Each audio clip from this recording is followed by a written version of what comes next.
Ça y est, il est temps d'arrêter de faire des vidéos dans mon salon. C'est pas un lieu de tournage normalement ici. J'ai enfin un nouveau studio dédié à mon travail et à YouTube. Mais avant ça, revenons un tout petit peu en arrière. Ça faisait maintenant 4 ans que je travaillais en indépendant dans un bureau que je partage avec des potes.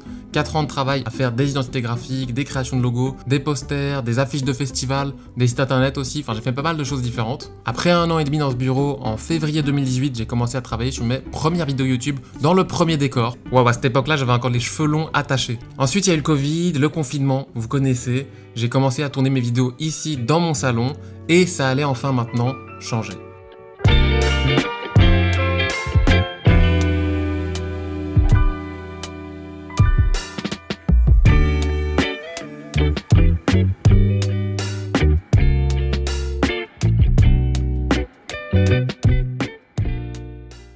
Benoît, un ami qui est aussi avec moi dans le bureau, il m'avait notamment aidé dans la vidéo pour Cowboy et normalement cette année, il va encore m'aider à travailler sur d'autres vidéos. J'ai vraiment hâte de pouvoir vous montrer tout ça. Donc Benoît, il cherchait un petit endroit dans lequel il allait pouvoir s'installer pour faire de la musique, pour déranger personne, donc un endroit privé. Et un jour, il est venu me voir en m'expliquant qu'il avait trouvé un lieu avec 2 pièces qui étaient pas très loin de notre bureau actuel. Je vais donc visiter avec lui et en fait, il m'explique que l'endroit, il est trop grand pour lui. Il y a 2 grandes pièces et qu'une seule pièce lui suffit largement. On aimait vaguement l'idée de prendre le bail ensemble et en fait à peine l'idée est mise, ça bouillonne en moi, je me projette déjà, j'amène directement ma caméra pour voir les différents angles de vue que ça pourrait donner et là en fait je me dis que ça pourrait être incroyable de passer un petit step et d'avoir une pièce privative dans laquelle j'allais pouvoir tourner mes vidéos, travailler sur mes projets, dessiner, stocker mon matériel. J'aurais même un petit décor pour YouTube, donc ça c'est trop cool. Enfin bref, l'ambiance parfaite pour continuer à me développer créativement et en plus de ça, essayer de vous proposer du contenu de meilleure qualité. Seul petit souci, c'est que les pièces sont pas en super bon état, enfin surtout au niveau des murs.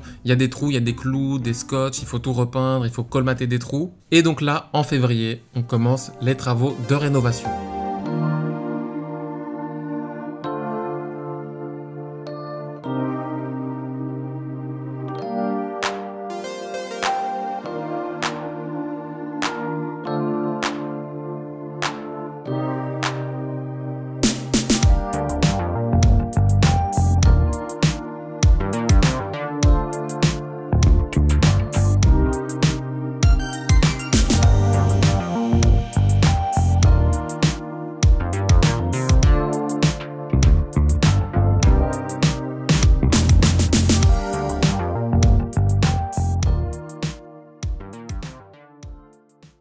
Après avoir tout cleané, cette pièce, fallait créer une ambiance agréable. Je crois que c'est super important pour se sentir bien et inspiré d'avoir un lieu qui vous ressemble. Donc ça allait être une grosse corvée pour trouver tous les meubles, tout le matériel nécessaire pour faire en sorte que cette pièce me plaise. J'ai chiné vraiment un peu partout sur internet, dans des magasins, sur de la seconde main. Et en plus, il fallait quand même faire attention au budget parce que bon, ça allait me coûter quand même un peu cher, la pièce est vide.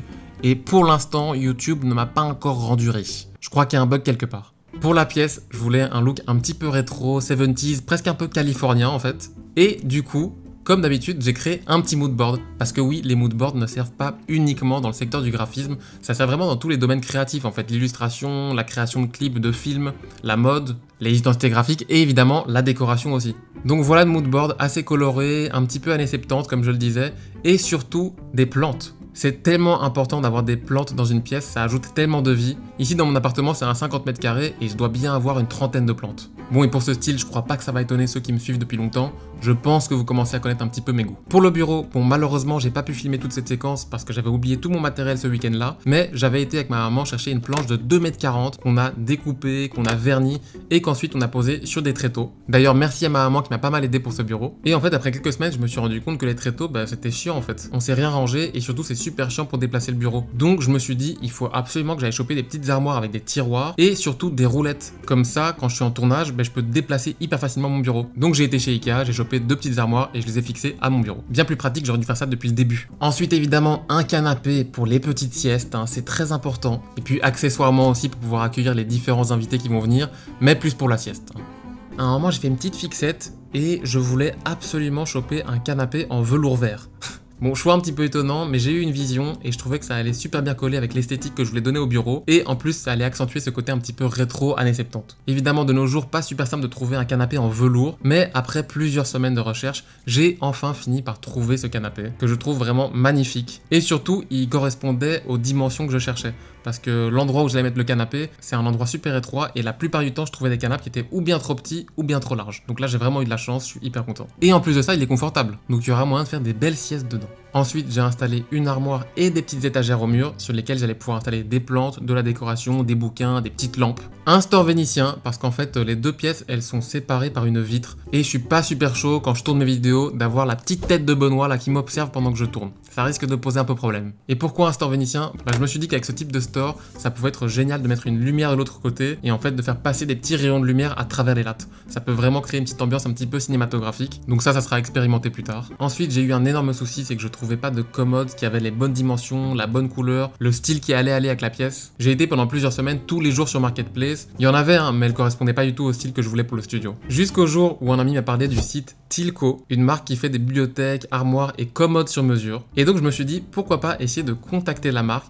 leur expliquer que je suis en train de faire une vidéo dans laquelle je crée mon nouveau studio et les convaincre de me donner une armoire, sachant que j'allais la montrer dans ma vidéo et qu'elle allait la plupart du temps être visible dans mon décor. Et ils ont accepté. Donc un énorme merci à Tilco de m'avoir envoyé cette armoire. J'ai pas été payé, il n'y a pas eu de contrat entre nous. J'ai été hyper étonné et c'est assez fou parce qu'en fait sur leur site, on peut construire son armoire en temps réel en 3D. Vous pouvez changer les dimensions, la hauteur, la profondeur, changer la disposition des rangements, mettre des tiroirs ouverts, une petite armoire avec une porte, enfin il y a plein de choses différentes et tout se construit en temps réel. Donc vous pouvez directement vous projeter avec votre armoire, c'est vraiment trop cool. Et ensuite, quand votre armoire sur mesure a été construite, on vous la livre et là le petit truc incroyable, c'est qu'il y a 0 vis. En fait, c'est tout un système d'emboîtement et de clips qui a été mis en place. On vous livre un PDF étape par étape spécialement conçu pour votre armoire. Vous suivez juste ça et puis votre armoire, elle est montée. Honnêtement, j'ai rarement vu ça. Il y a vraiment 0 vis. Même pour les pieds de l'armoire, il n'y a pas de vis. Franchement, rien à voir avec l'enfer que nous propose Ikea.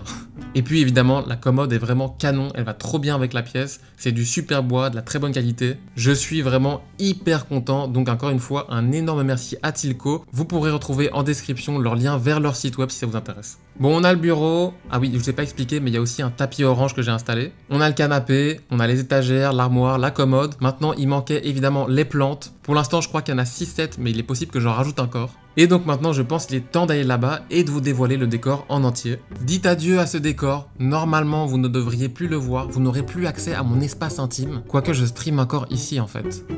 Merde. Bon ben, adieu à ce décor sur YouTube.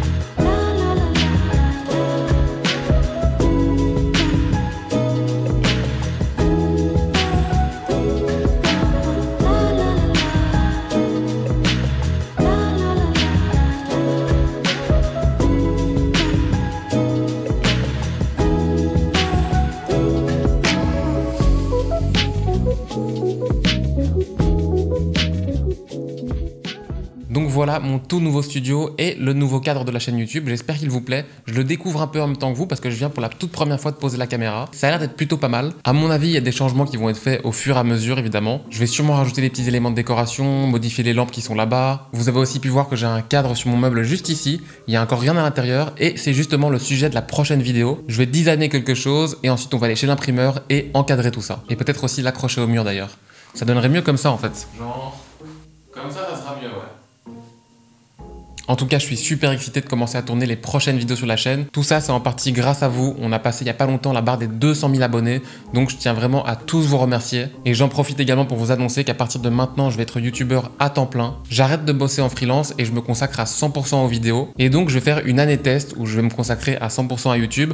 Et dans un an, je ferai un petit peu un point pour voir où j'en suis, voir si c'est viable, voir si ça me plaît toujours aussi. Mais en tout cas, ça va être une année où je vais pouvoir développer des nouveaux concepts, essayer d'améliorer la qualité des vidéos, parce qu'en plus dernièrement c'était très compliqué d'allier mes clients plus YouTube.